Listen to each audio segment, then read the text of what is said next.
On a 3 matchs aujourd'hui en NBA. Pour la suite de ces playoffs, je vais vous partager mes analyses et mes pronostics dans cette émission.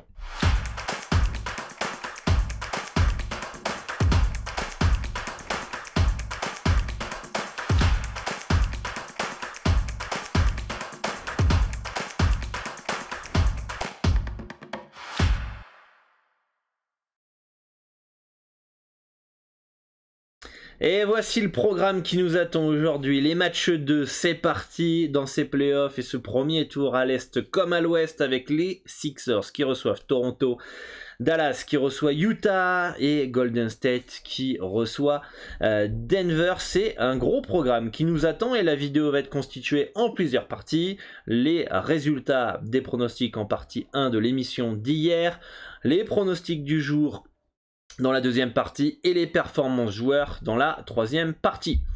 Si vous voulez que je continue à faire ces vidéos, je vous invite à vous abonner à la chaîne, d'activer la cloche des notifications. Cela va permettre de louper aucune des prochaines vidéos. Vous allez recevoir une notification directement sur votre smartphone ou tablette.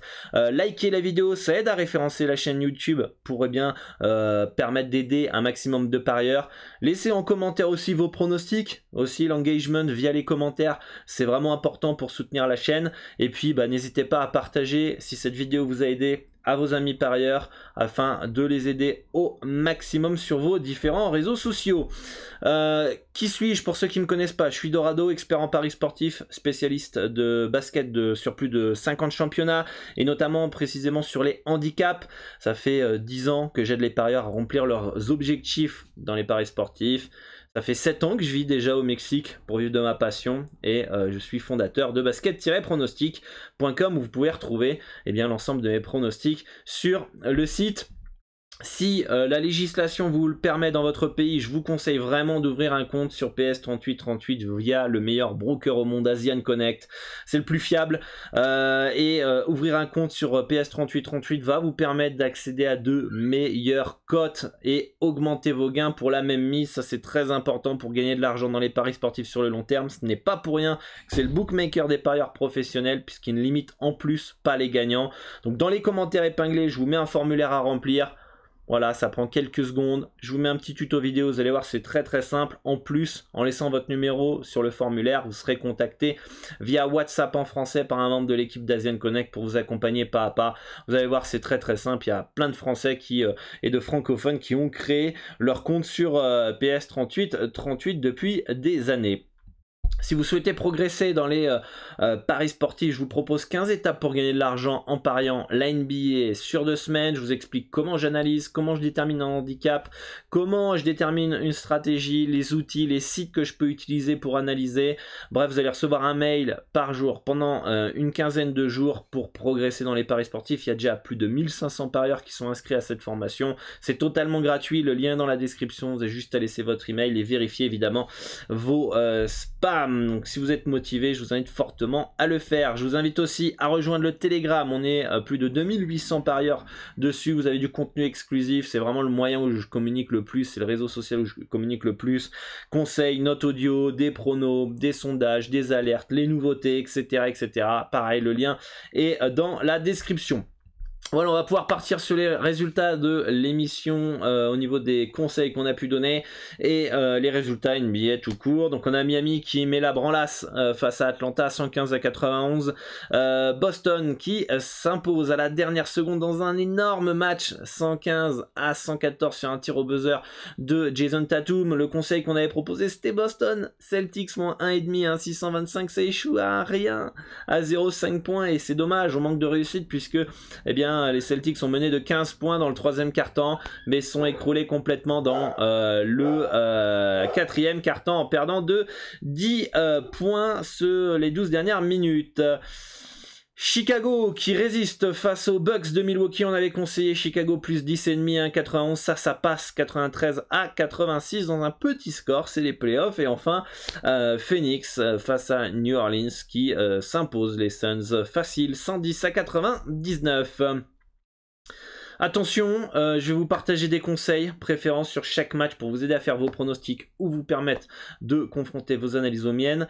Gérez bien vos mises, misez de l'argent dont vous êtes prêt à perdre, ça c'est très important. Et n'oubliez pas que ce sont des conseils, puisque pour suivre l'ensemble de mes pronostics NBA et sur plus de 25 championnats, je vous donne rendez-vous sur basket-pronostic.com, les liens sont dans la description.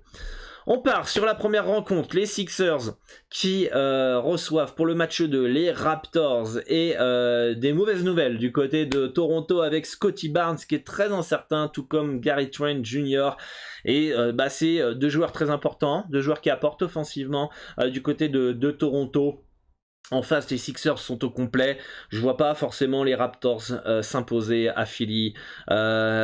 Avec ces absences-là, va falloir faire une très grosse défense, être efficace en attaque s'ils veulent espérer gagner, mais en tout cas, je les vois pas gagner facile à Philly. Ce serait une victoire assez courte et je pense que le talent est bien supérieur du côté de Philly. Je pense que ça va faire 2-0 dans cette série. Le score potentiel, ne vous fiez pas au score potentiel, évidemment, c'est les playoffs. Les scores sont souvent un peu plus bas, comme vous pouvez le voir, mais c'est pour le fun, c'est pour pimenter un petit peu ces émissions et donner une indication. Il indique un 113-104, donc 9 points d'avance pour les Sixers dans cette rencontre. Je vous conseille un Philadelphia Sixers à 1-325 dans un combo ou un combiné recomposé pour cette rencontre. Je pense que ça va être trop juste à suivre le tempo des Sixers pour Toronto. N'hésitez pas à me dire en commentaire ce que vous pensez de chaque rencontre pour chaque rencontre.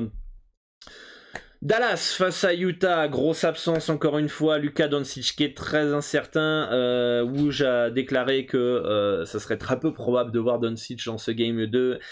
Et même s'ils se sont bien bataillés lors du premier match et que Utah s'est fait peur, ça me semble trop compliqué pour Dallas dans cette série. De toute façon, si Luka Doncic ne revient pas, je ne les vois pas du tout se qualifier face à Utah. Utah dans un match où Donovan Mitchell a un peu craqué en première mi-temps, s'est réveillé en deuxième, s'impose de justesse mais s'imposer fait le taf, a récupéré l'avantage du terrain et peut clairement faire un break ce soir en s'imposant de nouveau à Dallas. Les principales menaces offensive, c'est Brunson et Dinwiddie, on les connaît. Le Jazz est une équipe qui certes aujourd'hui court beaucoup plus, mais il y a une base et il y a un socle défensif qui est important et j'ai du mal à voir en fait Dallas remporter même ne serait-ce qu'un match dans cette série, même si le Jazz a un peu inquiété dans le match 1. Pareil que Toronto, pas assez de talent et si Dallas gagne ça serait de très très peu, donc j'ai quand même une préférence sur Utah à 1,454 dans cette rencontre. Méfiance quand même malgré tout, ça reste un match à l'extérieur, c'est assez rare de voir des 2-0 en playoff en gagnant les deux matchs loin de ta salle, mais en tout cas sans Luka Doncic, s'il est bien pas là, puisqu'il est pas encore officiellement out, ça va être trop compliqué pour Dallas. Si Luka est là, franchement Dallas a vraiment un coup à jouer. Après dans quel état il sera, est-ce qu'il sera à 100% ou pas, mais en tout cas vaut mieux avoir quand même un Luka que pas du tout. Donc si Luka est confirmé absent, je pense que la victoire du Jazz devrait être assez probable, donc préférence Utah à 1,454 sur une victoire 111-106 selon le score prévisionnel potentiel. Et enfin, le dernier match, c'est les Warriors qui reçoivent les Nuggets. On a revu les Splash Bros, ça régale. Jordan Poole énorme lors du match 1 et très agressif vers le cercle. Ça crée beaucoup plus de solutions du côté des Warriors, un joueur comme ça, puisque des fois ils sont un peu trop à 3 points les deux loustiques et ça manque d'alternatives. Et Jordan Poole a apporté cette pénétration, cette agressivité vers le cercle que j'ai trouvé qui est très intéressante et qui fait clairement oublier les deux Klay Thompson et Stephen Curry sur certaines périodes et séquences, et derrière ils peuvent se retrouver un petit peu solo avec sur des bonnes positions de tir, donc ça rend vraiment très très dangereux les Warriors avec un Jordan Poole dans cette configuration. N'enterrons pas quand même Denver qui a fait une belle saison, qui malgré les absences de Jamal Murray et de Michael Porter Jr. porté par Jokic, candidat MVP, il est dans le top 3, peut clairement alors s'imposer à Golden State ce serait fort, ça serait fort, mais en tout cas, ne pas prendre la branlée qu'ils ont pris au match 1 me semble potentiellement probable. Je m'attends à un match un peu plus disputé dans ce game 2. Hein. Faites attention en playoff, hein, les matchs peuvent se suivre et pas se ressembler forcément. Donc méfiance, c'est pas parce que les Warriors ont mis une fessée face à Denver que ça va être le cas tous les soirs. Bon, petit spot sur Denver peut-être, Denver plus 7 à 1,97, ça me semble pas mal. La value, comme vous pouvez le voir, est fine, hein, puisque le score potentiel est de 115 à 109, ce qui fait 6 points d'écart en faveur des Warriors. Mais je pense que les Nuggets ont toutes les armes pour rester dans cet handicap. J'aimerais quand même qu'il augmente, que les gens aillent sur du Warriors et qu'on ait un petit plus 7,5, plus 8, ça serait top. Mais en tout cas, un plus 7, je pense, est prenable.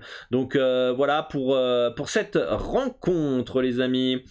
Passons sur les performances joueurs. Hier, 3 sur 3 à nouveau en performance joueur. Hein. Ça fait 6 sur 6 hein, depuis le nouveau format. On a eu un peu quand même de réussite avec over 1,5 block steal de Marcus Smart. À 1,56 qui passe, il fait 2 interceptions. Et on a eu de la réussite parce qu'à un moment, j'ai cru que tout le monde allait faire une interception sauf lui. Les Celtics étaient très présents défensivement. Et tout le monde a fait une interception. Et je me suis dit, merde, il y a trop de joueurs qui ont fait des interceptions. Peut-être qu'ils vont en manquer un peu pour Smart. Mais il a réussi à en faire 2. Donc parfait. DeMar DeRozan, over 3,5 passes. Comme on l'a dit, en playoff, les stars ont plus la balle. C'est le cas pour DeRozan qui a pu créer pour les autres. Je crois qu'il finit à 6 ou 7 passes, quelque chose comme ça, donc ça passe facile. Et on a de la réussite hein, sur over 0,5 panier à 3 points à 1,40 pour Brandon Ingram, puisqu'il en a tiré que 2, il n'a pas tiré beaucoup à 3 points. Il tire moins aussi cette année, mais par rapport aux années précédentes. Bon, en tout cas, premier tir dedans. Bon, on savait qu'il avait la possibilité de mettre un panier à 3 points dans la rencontre, donc ça fait un beau petit 3 sur 3. N'hésitez pas à liker hein, si vous avez suivi certains des pronostics, et surtout de me contacter sur les différents réseaux sociaux en me screenant vos screens, enfin vos tickets, et moi je les partage sur Twitter, sur Instagram. Vous avez tous les liens des mes réseaux sociaux dans la description de la vidéo, donc n'hésitez pas à me faire part dès que vous avez suivi, ça fait toujours plaisir de vous faire encaisser. Passons sur mon top 3 des performances joueurs pour aujourd'hui. J'avais fait un petit jeu sur Discord, mais je crois que personne a trouvé les 3 joueurs que j'avais sélectionnés pour les performances joueurs. On va commencer par Fred VanVleet de Toronto, over 20,5 points à 1,87 si on arrondit, sur PS 38. Sa moyenne est de 20,3 cette année, donc on pourrait se dire le cut il est plutôt bien placé, sauf qu'on a comment il s'appelle, comme je vous l'ai dit dans l'analyse de Toronto, Scottie Barnes et Garrett Trent Jr. qui sont très incertains, et quand ils sont très incertains, ça peut forcer pour les playoffs. En saison régulière, c'est forfait, donc ils sont pas officiellement forfaits, mais du coup, si les deux sont pas là, déjà si les deux sont là, Fred VanVleet est capable de marquer plus de 20 points. Si les deux sont pas là, les Raptors ont intérêt à avoir un Fred VanVleet à 25-30 points, parce que sinon ils n'arriveront pas à gagner. Il faut que quelqu'un score à un moment donné du côté des Raptors. Certes, c'est leur point faible cette année, manque de talent offensif. VanVleet doit marquer plus de 20 points si les Raptors veulent espérer s'imposer face aux Sixers dans cette rencontre du match 2. Donc je pense qu'on a un bon petit spot si les absences sont confirmées sur Fred VanVleet. Donovan Mitchell, over 2,5 panier à 3 points, 60. Il n'a pas été très adroit lors du premier match. Il a été transparent en première mi-temps. On peut s'attendre à peut-être un meilleur visage de Donovan Mitchell. 2,5 panier à 3 points, 60, ça me paraît pas mal. Il en marque en moyenne 3,5. Donc on est bien en dessous de sa moyenne. Il aura les tirs, pareil en playoff, les stars ont plus de ballons, donc les tirs il les aura, il va falloir qu'il soit efficace et adroit, notre ami Donovan. Et enfin Rudy Gobert aussi de Utah, over 0,5 passes à 1,48 pour notre ami le français Rudy Gobert, et qui tourne à une passe, un peu plus d'une passe par match en moyenne en carrière. Et cette saison aussi, il a réussi à faire des saisons quasiment à 2 passes par match. Il peut être utilisé en tour de contrôle, et et ça peut être un petit plus pour Rudy Gobert en termes de passes décisives. C'était compliqué de choisir différents player performance ce soir, puisqu'il y avait pas mal de possibilités, fallait faire 3 choix. J'ai essayé de prendre les plus fiables entre guillemets, ou ceux que j'estimais les plus value, mais c'était pas simple. J'espère avoir fait les bonnes pioches.